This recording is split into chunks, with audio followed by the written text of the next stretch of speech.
Good morning. It is a warm day here, foggy, very foggy day here in North Carolina. And today I'm going to talk about 5 things that you should think about before you buy your zoom lens for wildlife photography. So come along and enjoy this adventure.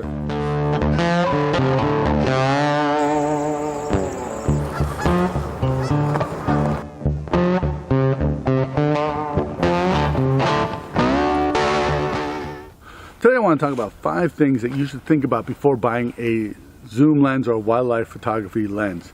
I've owned 3 big lenses in my life. I've owned the Canon 100 to 400 Mach 1, and that lens definitely had some issues. Canon I think they rushed that into the market, and it really showed when you used it. The second lens I owned was a big f2.8 400mm lens. It was huge. It weighed 25 pounds. And then I went to this Sigma 150 to 600mm lens, and I've been using this lens about 3.5 years, and I really love this lens. It's a really good lens. But when you're buying a lens, there's some things that you should consider, and number 5 is weight. Weight is, how much does this lens weigh? This lens, this Sigma 150 to 600, weighs 4.25 pounds, and that's not counting the weight of the camera. So when you're holding it up like this, how long can you hold this camera steady while you're taking a picture? For me, I can do it about 90 seconds on a good day. On a bad day, maybe 30 seconds. I do use the tripod a lot to support my camera, and when I'm standing behind this with the tripod here, I could stand here all day long waiting for that animal to move into perfect position. Tripod's a pain in the butt to carry around in the woods. You can't use it in a car, and even in a lot of blinds you can't use it. So a lot of times when I'm photographing from the car, I use the window of the car, the door of the car, the roof of the car as a support to support my camera when I'm taking it. I also will use anything in the woods, such as a tree or anything like that, to stabilize my lens while I'm taking these pictures. So that's something to consider. How much weight or how heavy can you carry around in the woods for any kind of photography? Number 4 is speed of the lens. How much light does your lens let into the camera?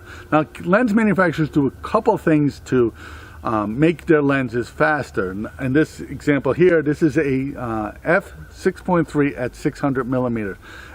So that means that the most I can open the aperture to is 6.3.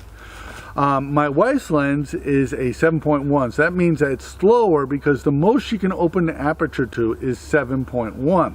Now this lens is a little bit faster because it has a bigger end on thing. It has a 106mm opening here for the lens, where my wife's has a 77mm lens.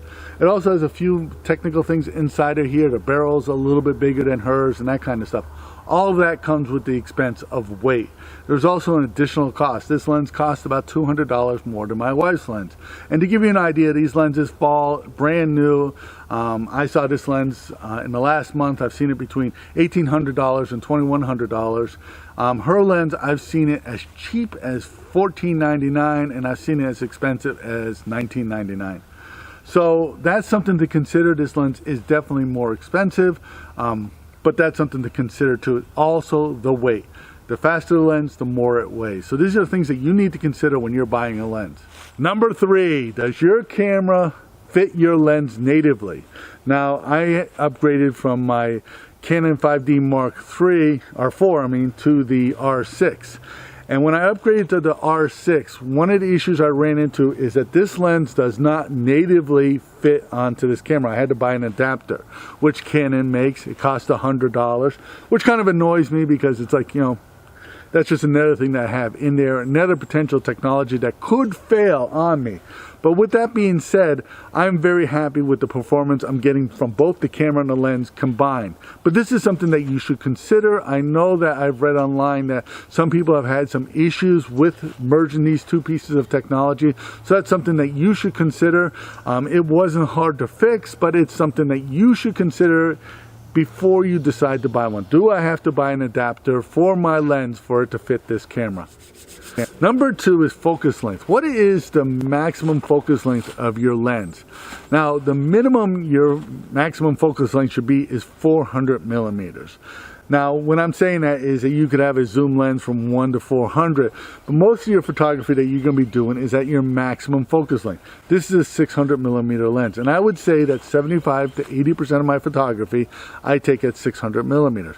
That being said, I photograph elk, bears, large birds like geese, swans, even some ducks, where I've had to back off the zoom to get what I think is the perfect picture, or to get a large group of pictures. You get a large, this time of year we get the tundra swans and the ducks flying into the Outer Banks, and you get a huge flock of these birds coming in. Maybe you want to back the zoom off to a 100 millimeters or something like that.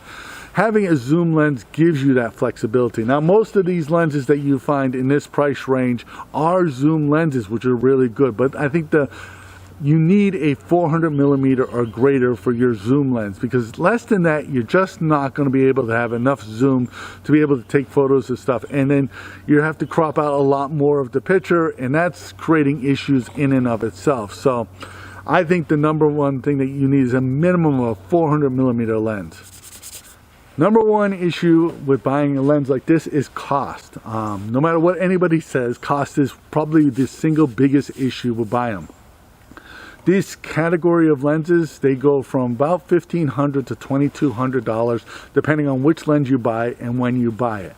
Like I said before, the cost can fluctuate quite a bit over a period of a month, and that could be because there's sales, there are different promotional options that you can get, there are things that you can do to save a few dollars on it. But one of the things that you can really do to save a lot of money is buy used equipment.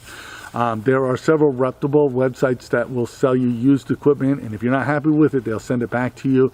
If you're going to buy a lens one-on-one, I would take your camera down there, attach it to the lens, make sure it does everything it's supposed to do.